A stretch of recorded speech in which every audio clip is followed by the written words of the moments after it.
Hello and welcome to episode 113 of the How to Survive podcast. You join me in our lakeside cabin. A cool breeze is drifting across the lake and me and Joe have come here just to really rekindle the podcast and, reignite things. So I'm just going to strap him to the bed. And then... Is this necessary? Yes, I think so. It's the only thing that gets me going when it comes to talking about films anymore. So welcome to the How to Survive podcast. Joining me is Joe. All right. How are you feeling? Apprehensive. Yeah? Yeah. Restrained? I feel a little bit restrained. Try jiggling your hands about? No, you look pretty tied down. Yeah. Yeah. So Do you think this is appropriate? I think so, yeah. Because, of course, this week's film is Gerald's Game. Right. The 2017 Mike Flanagan film. I've never seen it.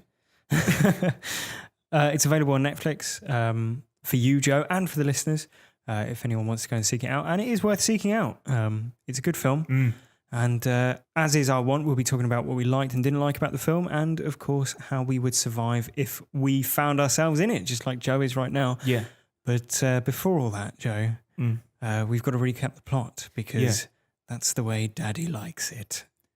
Very creepy. Very creepy. Chris's game. I don't want to be involved. Spoilers ahead as we recap Gerald's Game. This is going to be good for us, Jess. Really good. That's a marriage, isn't it? Working on the difficult things. For better or worse. Let's go in, get comfy.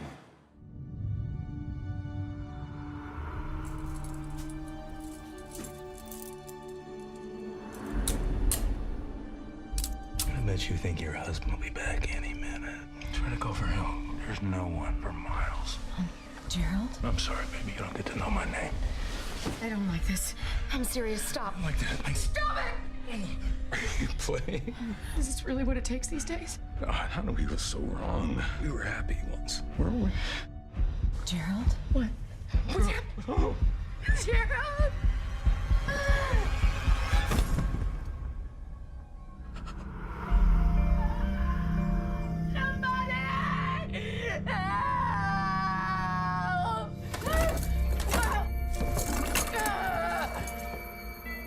Wake up. Just wake up. It's time to wake up, honey. Jessie and her husband Gerald go for a sexy weekend away to rekindle their ailing marriage. On their way, Jessie spots a starving dog and upon arrival at their remote lakeside cabin, she leaves the dog a plate of food, much to Gerald's chagrin. It was Kobe beef, Joe. Yeah, actually from Kobe. Yeah. $200 a portion. Yeah. Shortly thereafter, Gerald leads her inside, leaving the front door ajar, and his game begins. He handcuffs Jessie's hands to the bedposts with a set of handcuffs, not toy ones, but the real deal. Gerald begins to be rough with Jessie, pretending to be someone else and referring to himself as Daddy. This makes Jessie uncomfortable to the point where she asks him to stop and uncuff her, provoking a lover's quarrel, which culminates in Gerald suffering a massive heart attack and falling backwards off the bed, stone dead.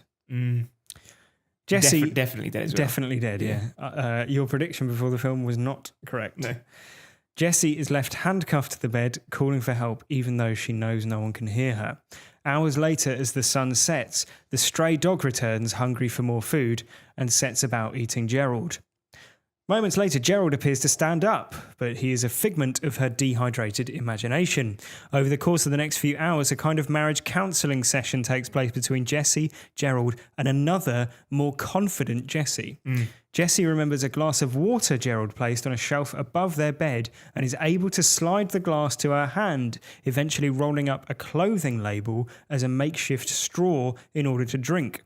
Fatigued, she then falls asleep. In the night, she wakes up to find a tall, deformed figure standing at the foot of her bed with a box full of bones and jewellery. Gerald appears and claims it is death waiting to take her. This triggers a memory of Jessie as a 12-year-old girl, where she was molested by her father during an eclipse. The next morning, the hallucinogenic Gerald returns to tease Jessie about the man made of moonlight she saw the night before, pointing out a bloody footprint on the floor which appears to suggest he was real. Following another traumatic flashback to her childhood, Jessie realises she must cut her wrist open with a glass of water and use the blood as lubricant to slide her hand free of the cuff. She smashes the glass and embeds a shard into the shelf, which she then uses to slice her wrist and hand open, eventually sliding her hand out, partially degloving her wrist and hand as she does so. Yeah, that's probably the most graphic scene in a film we've seen in 2017. Yeah, I would agree with that. I think since Green Room, yeah, it's probably the most graphic thing. both involving arms. Yeah. Yeah. Now free of one of the cuffs, Jessie manages to reach the key and free the other. Now bleeding, she leaves the house, passing the corpse of Gerald, his face partially eaten, before encountering the man made of moonlight on the way out. She gives him her wedding ring for his box of trinkets, gets in her car and drives, passing out and crashing close enough to a house that she is eventually rescued. 6 months later, Jessie is alive and has started a foundation for men and women who were victims of sexual abuse. It is revealed that the Moonlight Man was in fact real, a grave robber and murderer by the name of Joubert, who would occasionally eat his victims' faces.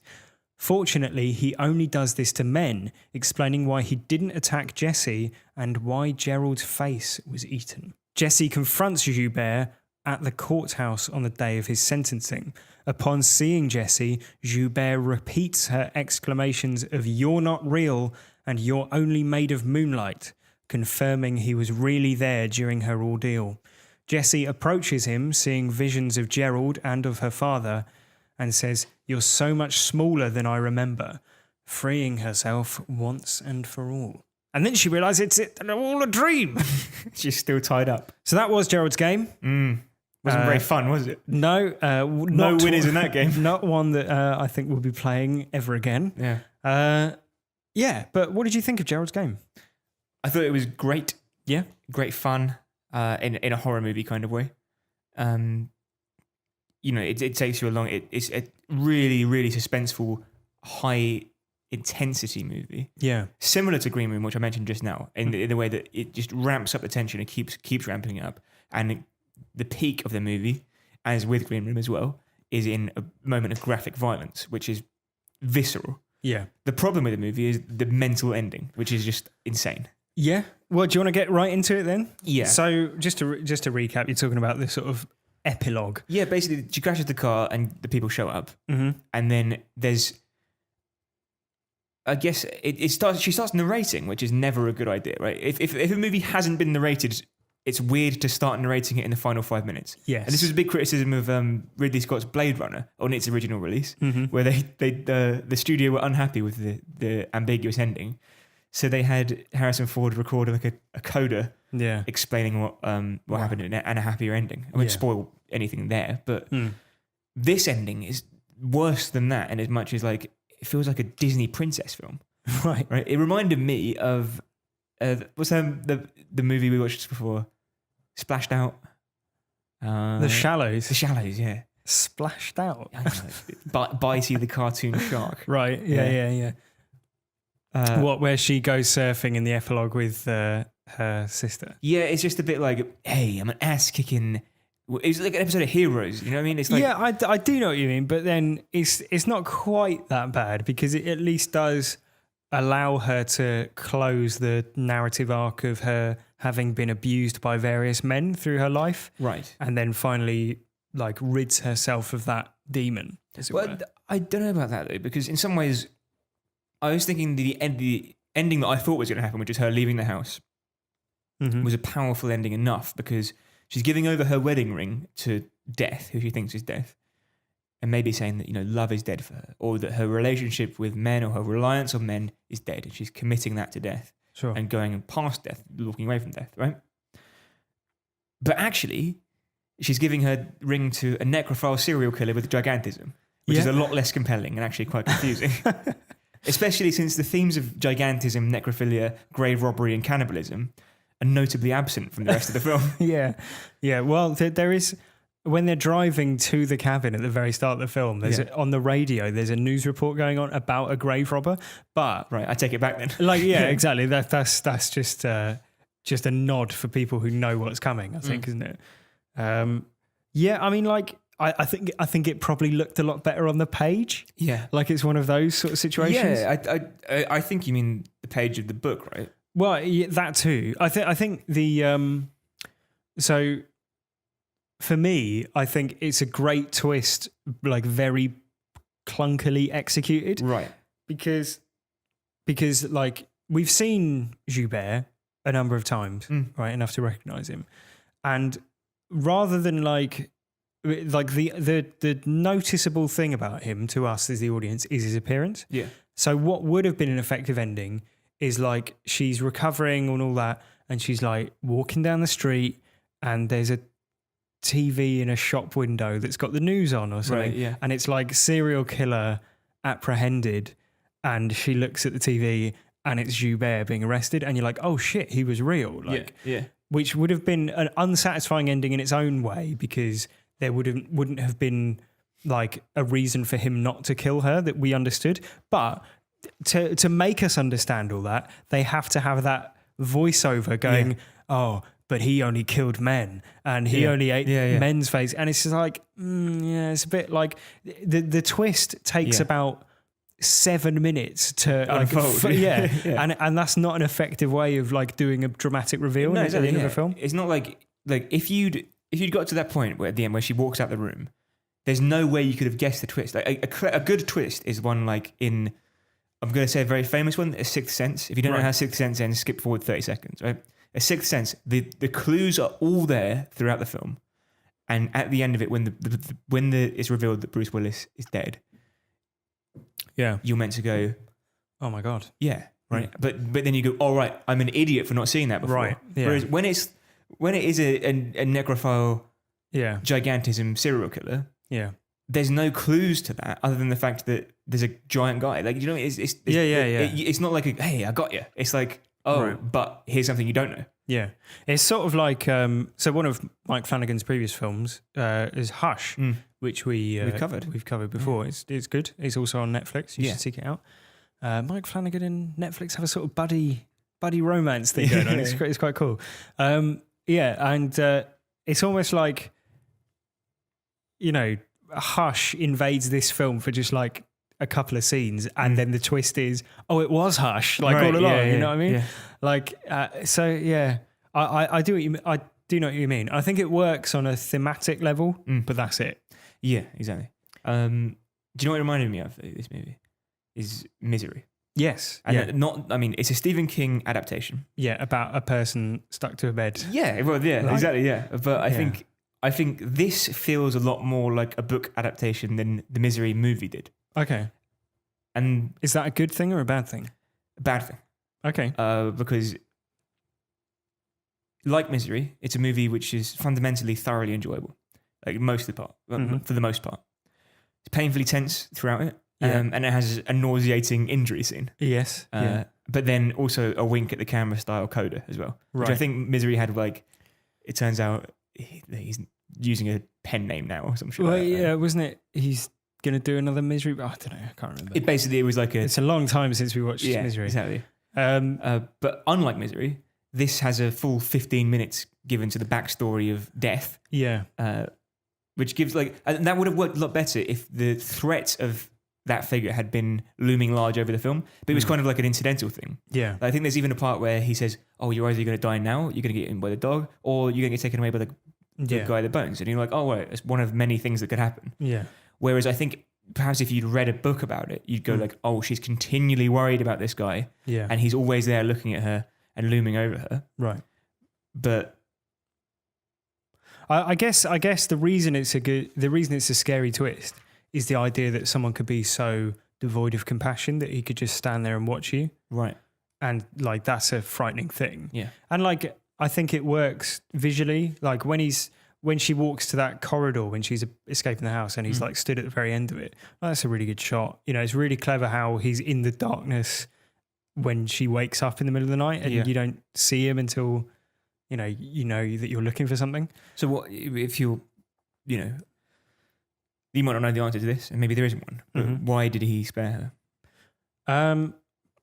I mean, the explanation the film gives us is that he only kills men, or I think he only mutilates the genitals of men, is what I understand. Yeah. Well, I mean, like, who knows, you know? Yeah. But I mean, I'm not really defending it because, like you, I found it sort of strange and clunky and bizarre. Even if like the kernel of the twist at the at the center of the twist is still really good, I think. Yeah, but then if they'd cut where she leaves the room, right? She says goodbye to him and leaves, and you go, well, she's made it out. That's okay.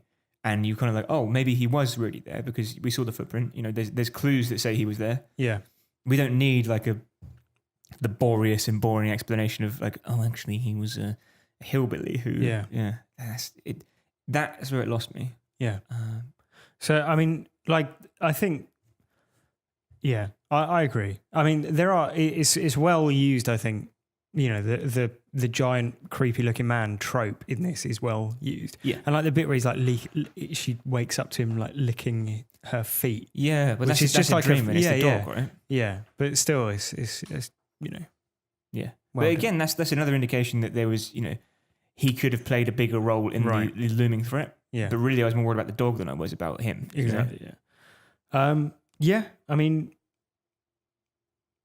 incidentally, while we're talking about him, I noticed that he could break handcuffs. Yeah, that's true. He sort of when he sees her, he just snaps his own handcuffs because he's been taken to court. Yeah, so he could have just busted her free. Yeah, that's true. Yeah, I'm sure that is an intentional thing as well. Yeah, but I enjoyed this film a lot, and I thought it's a great concept. Like, you know, we talk about like high concept stories. Yeah, exactly. And I think it's up there with Speed. Yeah, like it's one of the purer like survival films that we've covered, definitely. And it has that sort of very simple setup that makes it so enthralling to watch.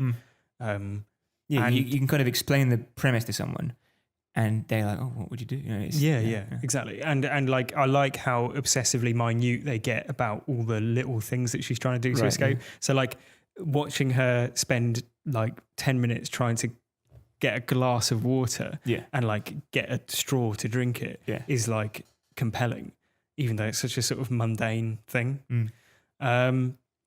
Yeah, but I thought, you know, like all the performances are very good. Bruce Greenwood is really good. He's looks amazing for 61 as well. Yeah, he's what you often call, you make this comparison, say he's what the Americans call a character actor. Yeah, but what we call it an actor. Yeah.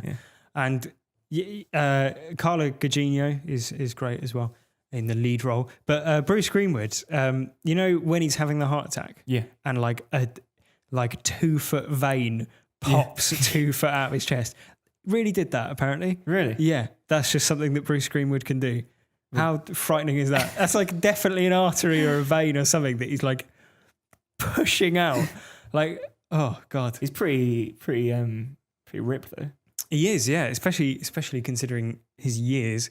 And the novel was considered unfilmable.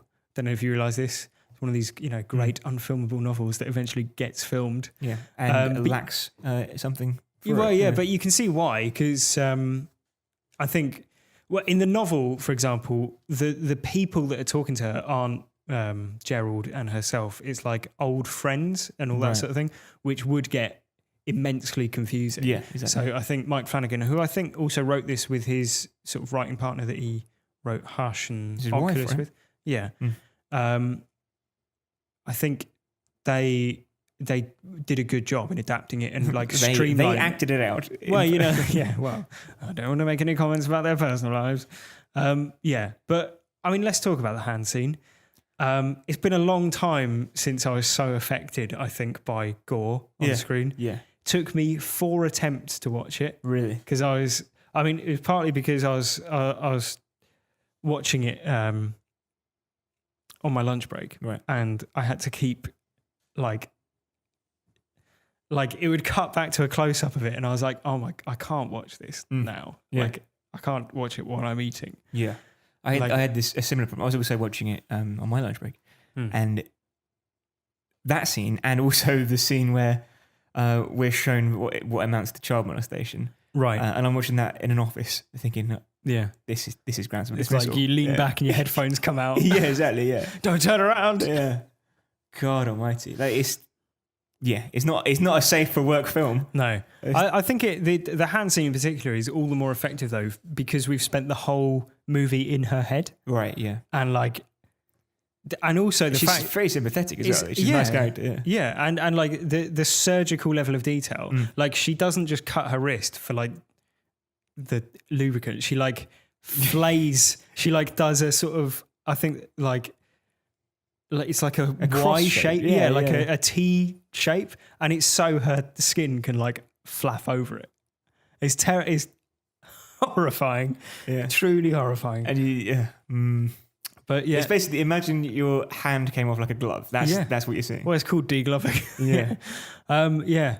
So bravo, I think, to Mike Flanagan overall and Yeah. to all the cast. It was a highly enjoyable film. Speaking of the cast, Yeah. a few familiar faces. Don't know if you realised. Kate Siegel Who is she? is Sally, who's Jessie's mother in the memory flashback scenes. Okay.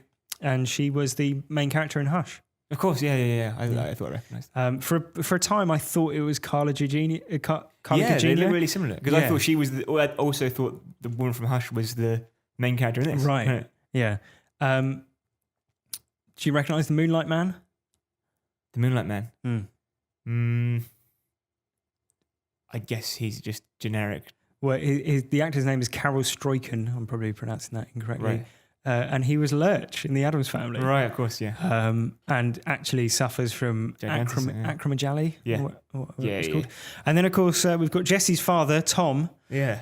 Um, Now you Recognise him? texted me saying, "Do you recognise this guy?" And I said, Yeah. "No." Well- I mean, vaguely, but maybe not. Go on. yeah. Give me a clue. Played by an actor called Henry Thomas. Does it ring a bell? It does, but give me a clue. Come on. If I hold my finger towards you like this. Oh, really? Yeah. The kid from that? Yeah. I would never recognise them. What? E.T. Yeah. He's Yeah. the kid from E.T. Elliot. From E.T. Oh, well. What a career. Or E.T. and this. Yeah, I think So- he's been in a few other films. I think he's been in another he Mike did Flanagan E.T. film. and then played a paedophile. Lovely stuff. Yeah. Yeah. One thing I thought at the beginning of the film, when they sort of, they're getting down to the game, so to speak, Mm-hmm. is how, the sex environment lends itself to an awkward situation as well as dinner scenes. We're a big fan of dinner scenes in movies. We often say like, Yeah. you know how to behave at dinner. Mhm. And if you go to a dinner party and start calling everyone a cunt, Yeah. you're going to get like, it's going to put people's backs up. Yeah. And then Well, like lots of great films have awkward dinner scenes. Right. Yeah. And like, this is a similar sort of feeling because it's like, you know how you're supposed to act in a sex situation. Right. Like, supposed to. I mean, I've read in a book once. Hope to try it out one day. Anyway, the point is, we all know how you're meant to behave in the bedroom. Mm-hmm. And when someone misjudges the situation completely, as Gerald does in this, Yeah. you're just like gripped with like discomfort. And Yeah. it starts out like uncomfortable, then becomes like even more uncomfortable because he goes too far. Yeah. It's uncomfortable at the start because it's clear that She's not that into it. Yeah, she's not so keen. And he's like extremely keen. Yeah. And then Overly keen, you might say. yeah. And then he's not reading the signs, is he? No. And then when he sees the signs, he kind of carries on anyway, Yeah. which is like that's really like uncomfortable. And I was like, well, this kind of sours my comparison with the dinner party scene, Right. which rarely has the spectre of sexual violence over it. Yeah. So we start with social horror, like I said, the awkward situation, Yeah. which we always like in movies. And I was like, oh, it's good to see this in a different setting. Yeah. Then it moves to like horror movie horror, right? So, what would you do in this situation? A dog's going to bite you, or Right. there's a spooky guy there, which is also quite terrifying in this film. It's done well. Mm-hmm. Then it becomes human horror, which is the fact that she's been molested and has kept that secret, and therefore can't have a what might be called a normal relationship with men Sure. because of it, and you're like, oh man, that has many implications. And you think back to the earlier scenes in the film, you're like, oh my god, this really is Exactly. it's a different type of horror. Right. And then it drifts into movie writing horror. You end up with like a Powerpuff Girls ending. Yeah.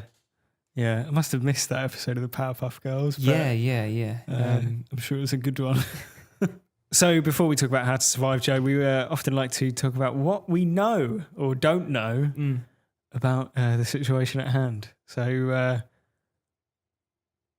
have you been handcuffed or? I've not been arrested. No? Not used handcuffs there. And I don't own any handcuffs. Right, Or anything. okay. Do you? Yeah. No. None. Can't say I do. No. Pink fluffy ones. None of that. No. Much more into black tape. Rope. Yeah. So with all that said, it's time to talk about how we would survive if we were in Jessie's predicament. Poor old Jessie. Yeah. Poor old Gerald. No, there's no winners, is there? No, definitely not. Jessie eventually, but at what cost?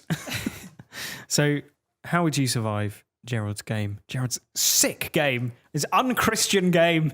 Well, first of all, this might be... I mean, the problem with this is, right, the problem with Gerald's game is that when you are handcuffed to a bed and you're Jessie, there's not many options available to you. Mm-hmm. So, like, break the handcuffs wouldn't work, or like, slit your wrists open and then deglove your hand in order to escape would work. Yeah.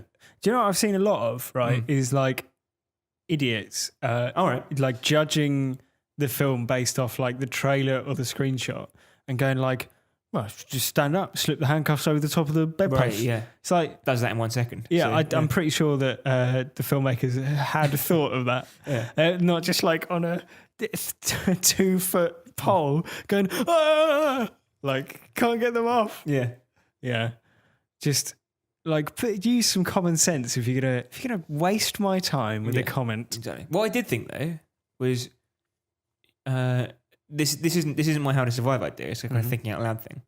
So if she could have moved her legs under her and then just pushed off the backboard in that way, do you know what I mean? Like sort of Superman. Yeah, Superman it out, just to try and use leverage to break those posts. Well, I mean, she could get the handcuff right up the top and then try and do that like on one arm. Yeah, because then she'd have more leverage to sort of lever the thing over. But as Archimedes taught us, mate, leverage is really key. Yeah, but this is like, solid oak, like, it looks pretty substantial, doesn't it? Yeah. Yeah, fair enough. Okay, well, my first idea is when she does she's at death's door when she finally does slit her wrist, right, and escape that way. And she gets the water and she's like, her conscience version of herself says to her, you need to do this quickly because you're running low on energy, you're dehydrated, you need food. And she tips half a glass of water away. I think, what are you doing? Yeah. Just drink it. You haven't started the process. I understand be quick because you're going to die of blood loss. Yeah. But you haven't cut your wrist yet. Yeah. Just drink the water. You need all the sustenance you can get. It's mental. Yeah. Has she still got the straw? Is it still in the glass? He's next to it, yeah. Yeah. The thing is, like, a lot of people think, oh, don't go in there when they watch horror movies. I'm thinking, that's literally pouring away the elixir of life. Yeah. I mean, the first thing she does after, maybe she's just thinking like that this little like thimble's worth of water isn't going to make the difference. Well, it is. It is going to make a difference if like... But she when she's free, the first thing she does is run over to like a flowing tap and drink all the water she could ever need. All the water she could ever need? All the water she could ever need. Yeah. Stores it in her humps. Yeah. Yeah. Like a camel, right? Yeah. Just drink... I mean, it's not going to hurt. No, it's true. Would that have helped her survive? Yeah, more... Like, it's debatable, isn't it? Well, the body needs water to do all of its processes. Right. She looks like she's shutting down. Yeah. Get some water in there, even if it's placebo. that you think, I'll drink a bit of water, feel a bit stronger. That's Yeah. placebo. Placebo is very powerful. A very powerful thing. It's the placebo effect. Great band as well. Placebo. Yeah. No, I can see where you're coming from. It seems like a waste. I query whether or not the small amount of water that's left in the glass is going to make the difference between her life and death. But I accept that it couldn't hurt. Right. It's just whether or not she's that bothered by a little a shot of water when she's about to deglove It's her hand. about half a glass, really. Yeah. It's a solid amount. I'm surprised there's that much left. Like if someone was like, right, you've got to rip the skin off of your hand and wrist, like now, would you like this sort of 50 ml of water beforehand? You'd probably be sort of indifferent to it, wouldn't you? I think she doesn't necessarily know she's going to have to deglove her hand. She thinks... But she makes that incision in a particular way. I think I think it's a botch. That's what the issue I'm not sure it is. There's quite a lot of focus on the fact that she's doing it in two directions, isn't there? I think it's just because she can't... She's got it stuck on the Really? thing. Yeah, I thought that. I'm not sure I agree. I think I got the impression that she was doing it intentionally. To deglove her hand. Yeah. Or in case she needed... I don't know. Is that something that people think? No, that's the thing. I Yeah. thought it was like she just botched up the cut. Yeah. She wanted a nice incision. A little incision would have done the job. She just needs blood on it for lubricant. Not... Oof. I mean, her conscience version of her says, don't go too deep. And she's just fucking going to town. Yeah. Bone deep. Yeah. Oof. Waving it back and forth. Yeah. Okay. Well, I see where you're coming from. Whether it would have made the difference overall, I'm not so sure. Well, she might not have passed out in the car. That's true. She might have passed out 100 yards further down the road and not been heard. So... Yeah, swings and roundabouts. Yeah. So my survival idea requires the help of an assistant. Okay. You've got an iPhone. Yeah, famously. The One True King. Yeah, I think we know we're going with this. So Yeah. what was the movie we did with One True King? Get Out, wasn't it? Right. We found out. You found out to my not embarrassment, but The to Siri, your honour. That Siri calls you the One True King at your behest. Yeah. Yeah. But basically, she has an iPhone that's on her bedside table. Yeah. I know Gerald says, I didn't charge it. Right. But generally, if it's got 2% of charge, it'd be all right. Right, exactly. And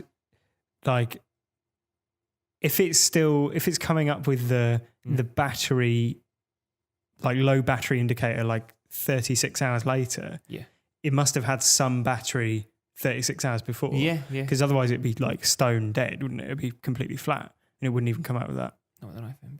But, yeah, I take your point. Yeah. So just go, hey Siri, or why don't you try, seeing as... Oh, it's got your voice there. Yeah. You have one voicemail message from 01 Okay. 058 Calm down. 007 Calm down, Siri. on the 16th of August Jesus. 2017 at 14:31. Okay. You'll need to unlock your Oh ID my to God. arrest. Okay. That's the risk, I guess. She's trying to get into, trying to call the police, and that's Let's try that again. what's happening. Hey Siri. Hey Siri. Help. Hello. No. Hey Siri.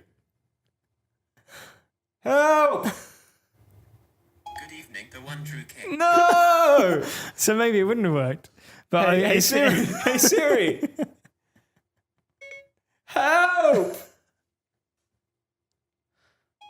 You can ask me to get directions, make No. texts and emails. I can show you lots more when you can look at your iPhone. Hey Siri. I didn't even say anything that time. Hey Siri. How does a sixth sense end? Okay, I found something on the web for how does a sixpence end. No! maybe it wouldn't have worked. Hey Siri. How do I remove handcuffs? Checking my sources.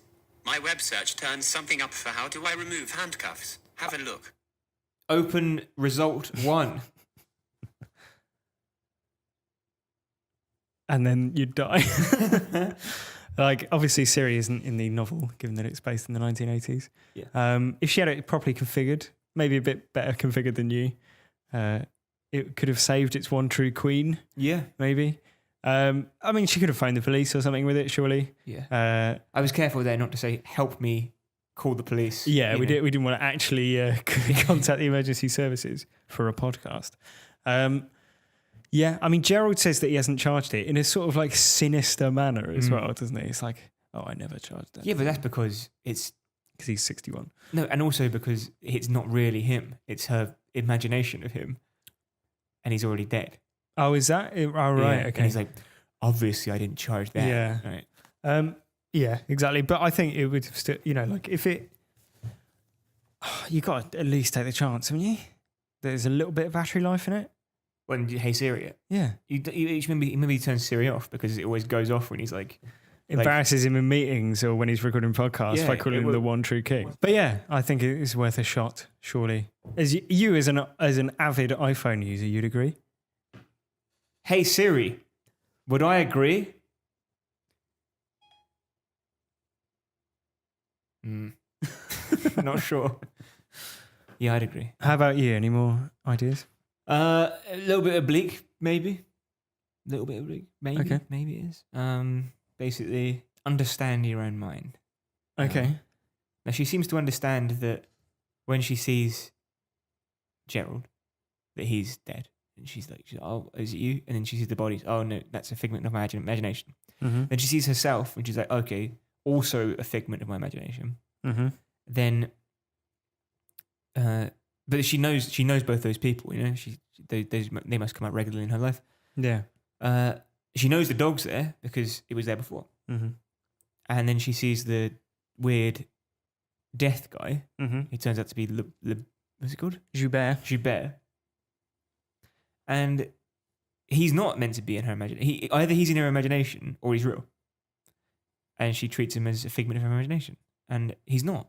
And she sees the footprint. And But the footprint could be a figment of her imagination as well, surely. Well, nothing else is a figment of her imagination other than the two people. Yeah, but then it's hard to draw the line, surely. Like when you're dehydrated and increasingly hallucinating, because she's having like vivid memories and things of seeing like the younger version of herself in the room with her and all that sort of thing. Yeah. So, I mean, like, how does that help her survive anyway? Like if she went, you're real. Yeah, I can see you and you're real and you're not made of moonlight. And he'd be like, well, you've seen too much. Yeah, or could she have gone, can you help me out of these handcuffs, please? Yeah. And you can take my ears. Yeah. Weird. Grim. Yeah, well, maybe that's a stupid idea, so forget it. I mean, you said know your own mind there, and I thought you were going to step on the toes of my survival idea, which is obviously a How to Survive favourite, and that's stick to your principles. Right. She clearly doesn't enjoy Gerald's game. Yeah. She's uncomfortable about the idea in theory and in practice, and yet she goes along with it. I presume to sort of pacify her husband, or compromise. Yeah. Well, my reading of it is that she has, due to what happened with her father, she has taken on a role of like not submission, but not speaking up and speaking against things that make her sexually uncomfortable. Right. That's why. Like she's developed a schema of having advantage taken Of her. Yeah. Yeah. Yeah. Yeah. To put it Being simply. taken advantage of. Yeah, basically, yeah. It's a weird thing to discuss for us. But basically, I mean, like to boil it down though, it's a fairly simple concept, which is that she was like, no, I don't want to be tied up. Yeah. Like he might have asked for an explanation and she wouldn't necessarily own one, but Yeah, maybe she didn't know until the game was up foot, maybe, yeah.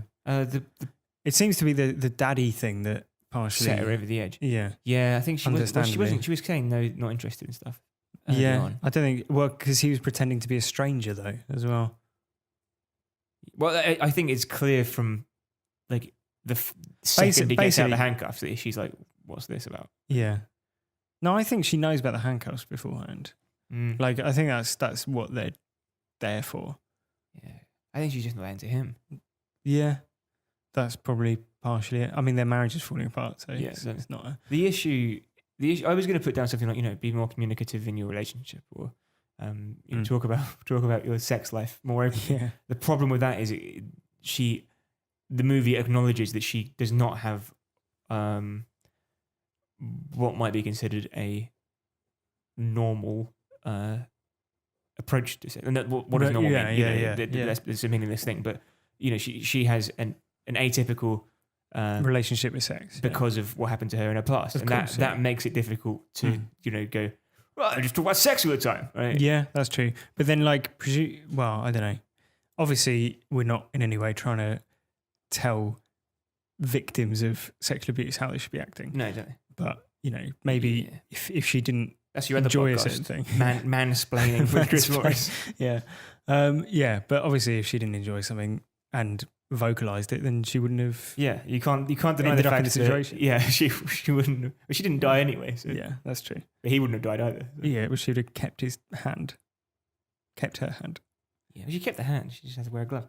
The point is, a lot of suffering would have been diminished if, maybe he's the one who needs to sit down and say, look, this is what I'd really like to do. Well, and also, we do advocate people being able to openly express what they do and don't like in the bedroom. So that is only ever a positive thing. I mean, it's as much on him to say what I want to do, right? To prepare. So her for that. maybe the advice should be read signs of consent, you fucking asshole. Yeah, exactly.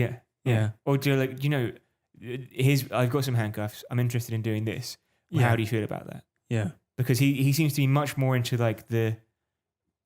what he considers to be a faux reality. Than he does in... It's the role play thing as well. Which he takes too far. The point is he takes it too far because he is living out a fantasy that he has. Yeah. And using his wife as a commodity for that purpose. Which is... Don't use your wife as a commodity. There you go. Yeah. Survival tip. Yep. Yeah. You won't die of a heart attack. Correct. Minutes afterwards. How about you? Any final thoughts? Yeah. Famously, Jessie can't break her handcuffs. Mm-hmm. That's an important plot point. Right. I say who can break his handcuffs. Yeah. Oh, Joubert. Joubert, right. Joubert. He sees her, breaks his handcuffs immediately. Well, they're like plastic. They're like ties. Flexi ties, aren't they? Yeah. He breaks those mm-hmm. and then immediately gets grabbed by the warden of the court and handcuffed.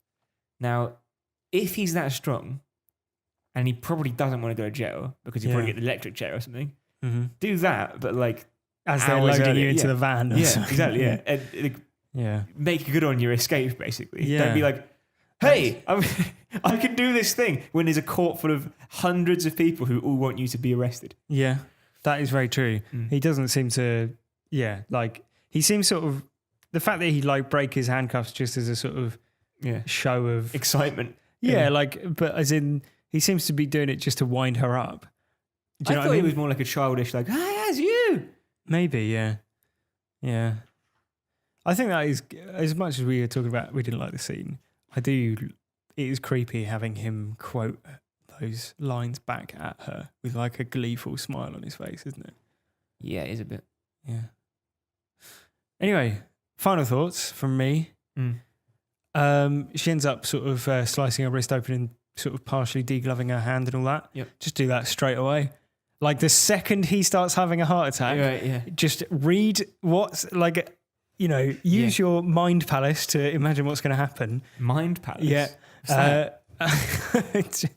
Just is that Superman's Fortress of Solitude sort of thing? Actually, I think it's from. I'm sure it's a psychological term, but I think it's popularized by the BBC television series Sherlock. Right.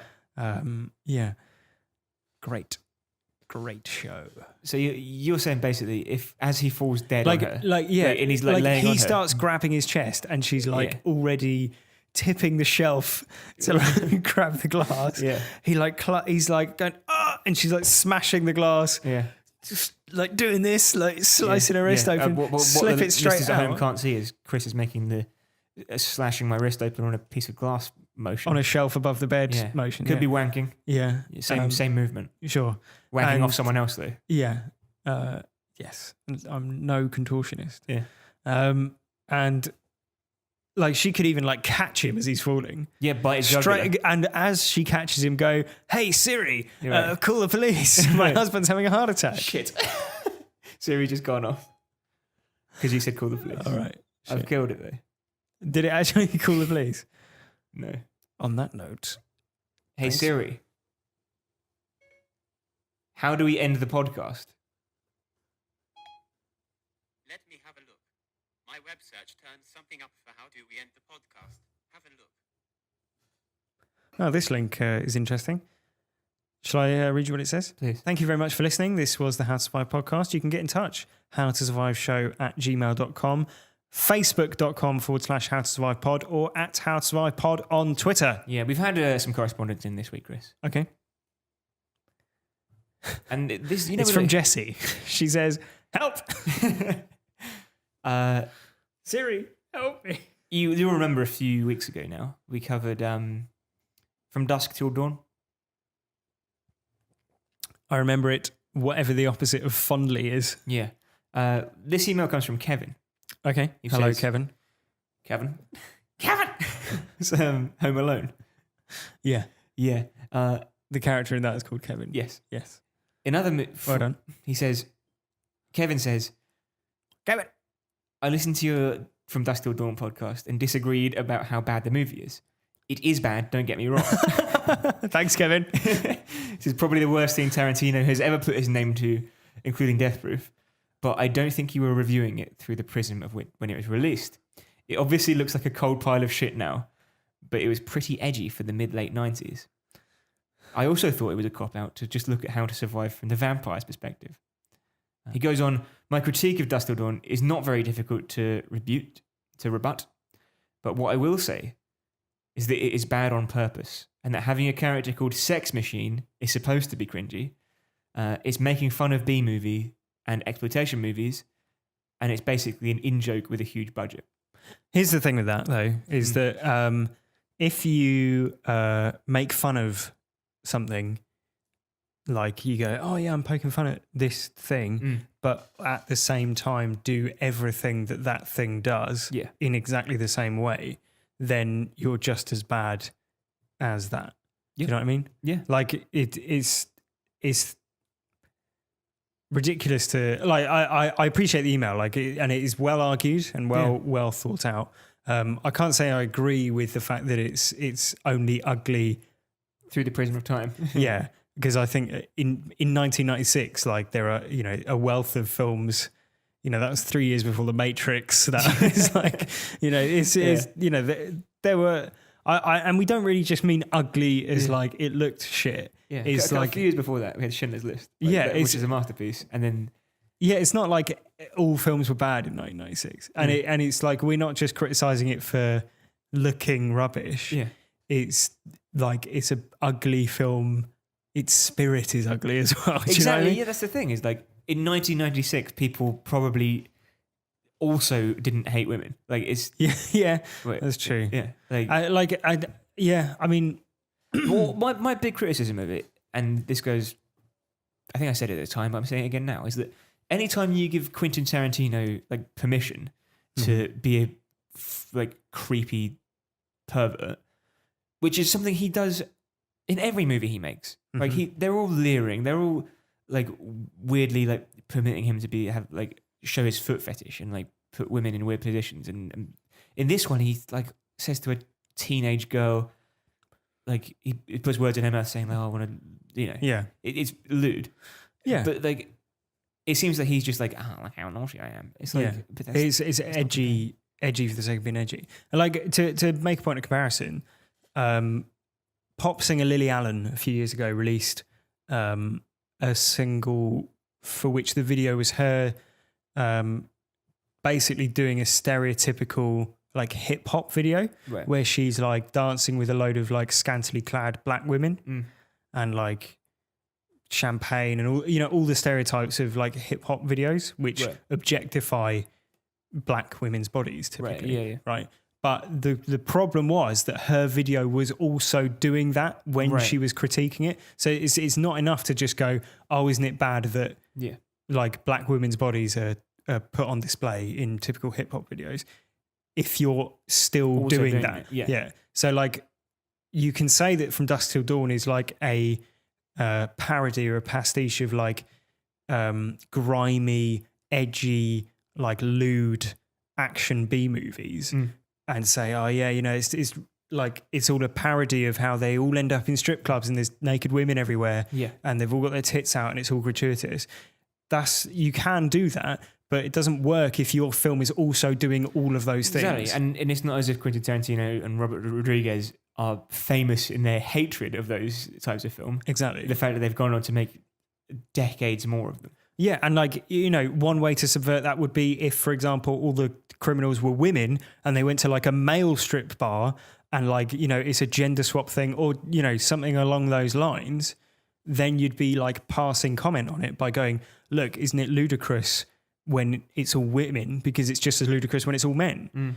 Like, you know. Yeah, exactly. But unfortunately, I don't think From Dusk Till Dawn does any of that. I think that's why it's a frustrating film to watch. But thank you very much for your email, Kevin. And it was it's an interesting thing to talk about. And I'd encourage anyone to email in with like thoughts on previous films. Yeah, if you disagree with our critique, you're probably wrong. But we want to tell you that on air. Yeah, it gives us something to talk about, which isn't. It's an echo chamber, really, isn't it? Because we're so similar in our movie tastes that it ends up being just an agreement more than a critique. Yeah. Leave us a review if you've enjoyed the podcast. We enjoy 5-star reviews. Yeah. So thanks very much for listening to this particular installment of the How to Survive podcast. And really, though, you had all you needed to survive. You just had to remember to listen to the How to Survive podcast.